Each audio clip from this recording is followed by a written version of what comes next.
주님 평화. 예, 먼저 공지 하나 먼저 알려드릴게요. 제가 어제 기도를 부탁해 녹화를 했어요. 3월 11일, 12일 양일간 이제 제가 나오는데요. 12일 방송에서 성가를 불렀는데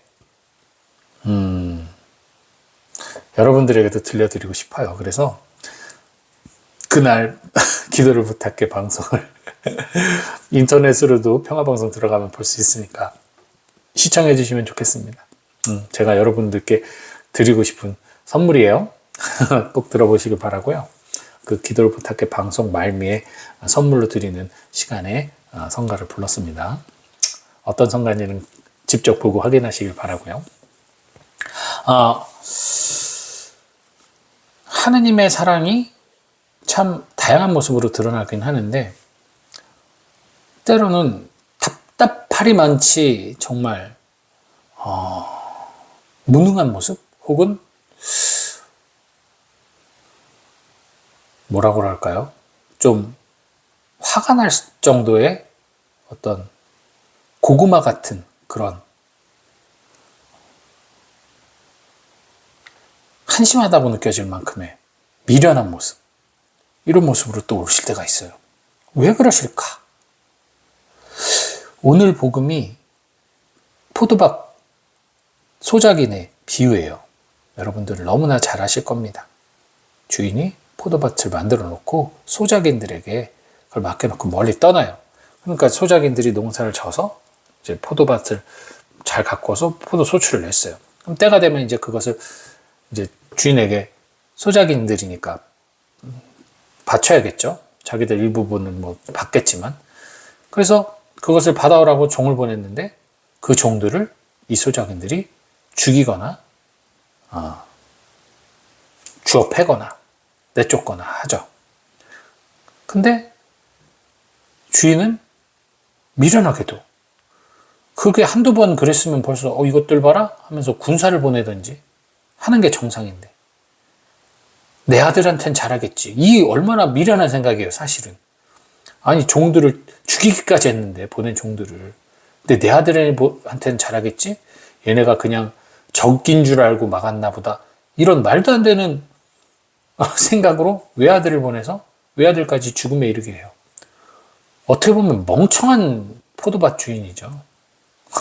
한심하고 멍청하고 그 멍청함 때문에 자기 아들까지 목숨을 잃게 됐으니까 얼마나 이게 어리석은 사람이에요. 그제서야 정신 차려서 주인이 군인들 몰고 와가지고 이제 그 사람들을 다 잡아서 말 그대로 족치고 다시 제때 소출을 내는 소작인들에게 맡기는 그러한 이야기가 오늘 복음의 이야기인데요. 이 여러분 너무나 잘 알다시피 그 포도밭 주인은 하느님이고 그 소작인들은 유대인들, 바리새인 율법 학자들이고 이 포도들은 뭐겠어요? 복음의 열매들이겠죠. 그리고 자기 외아들은 예수 그리스도고 말 그대로 예수 그리스도를 결국 박해서 그들이 죽였잖아요. 그래서 그들을 벌하고 제때 소출을 내는 제2의 백성, 그리스도인, 저희 같은 신앙인들에게 하나님께서 다시 말씀의 열매를 소출을 내는 소작인으로 임명하시는 거. 뭐 이게 지금 오늘의 사실 복음의 골자인데, 이제 저는 거기서 이제 그 하나님의 미련함에 대한,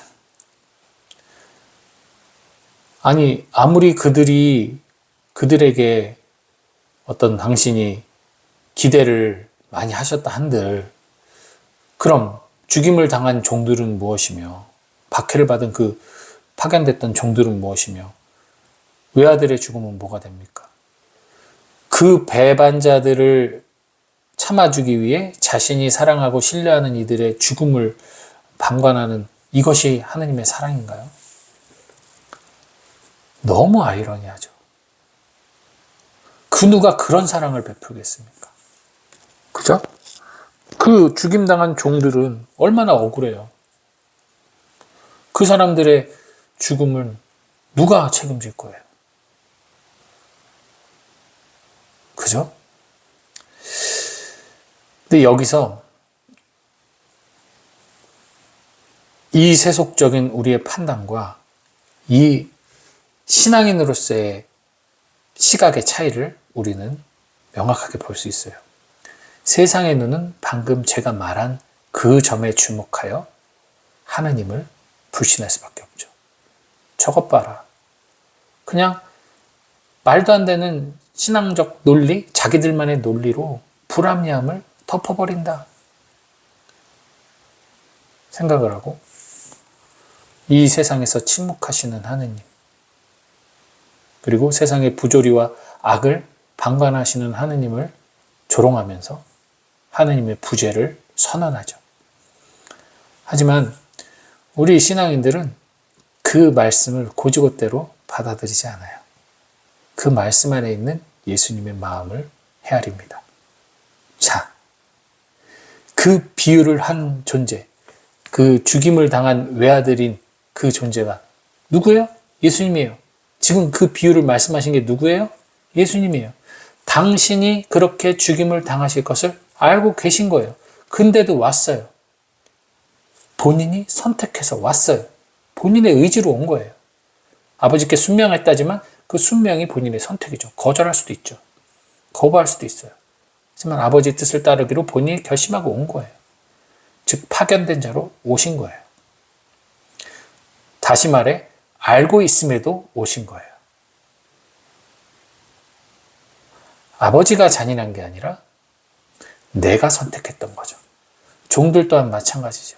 그들은 도망갈 수도 있어요. 분위기 파악해서 도망갈 수도 있고 하지 않을 수도 있어요. 어차피 주인이 보지도 않는데, 주인이 옆에 있는 것도 아닌데, 저들이 위협을 한다면 도망가면 돼요. 타협하면 돼요. 그들하고 같이 소작물을 나눠 먹으면 돼요.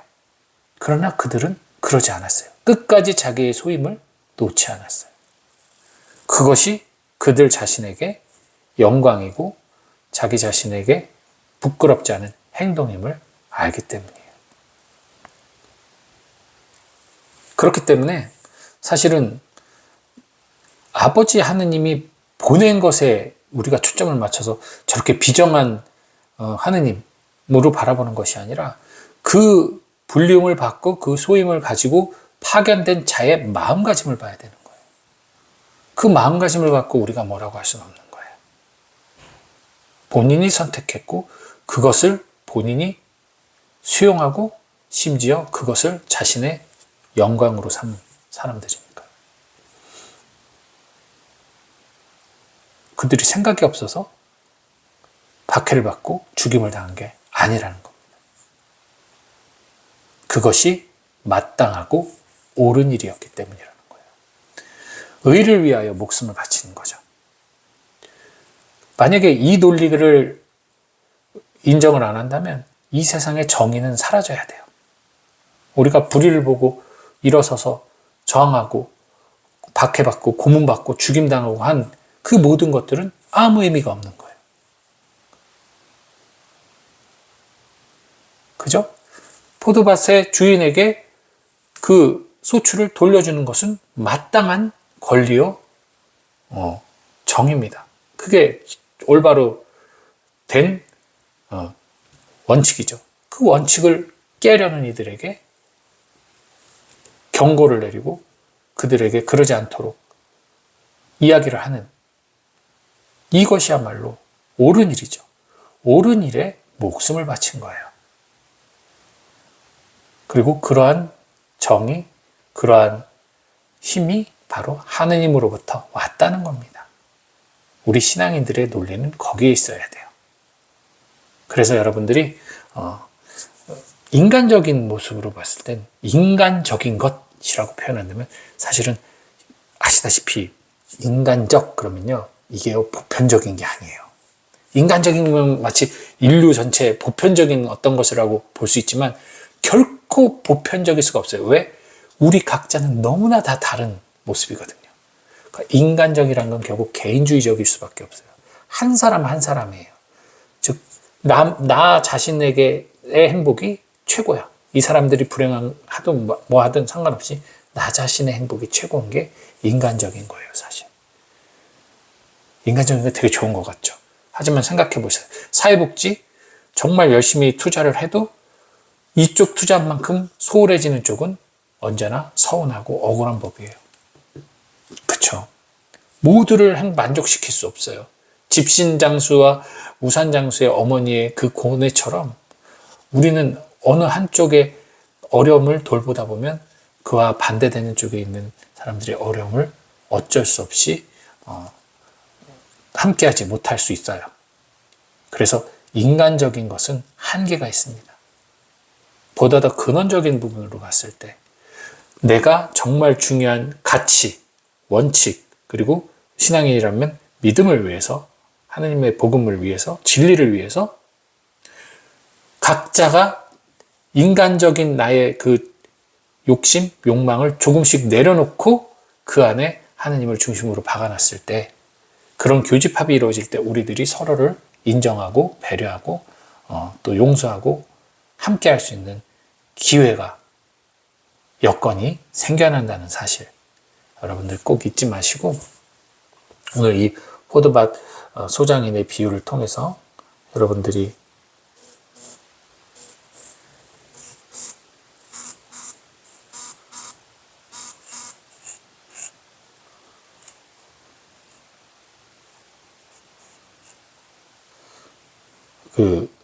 잠시 지금 전화벨이 울려서 잠깐 그랬는데 안 멈췄네요.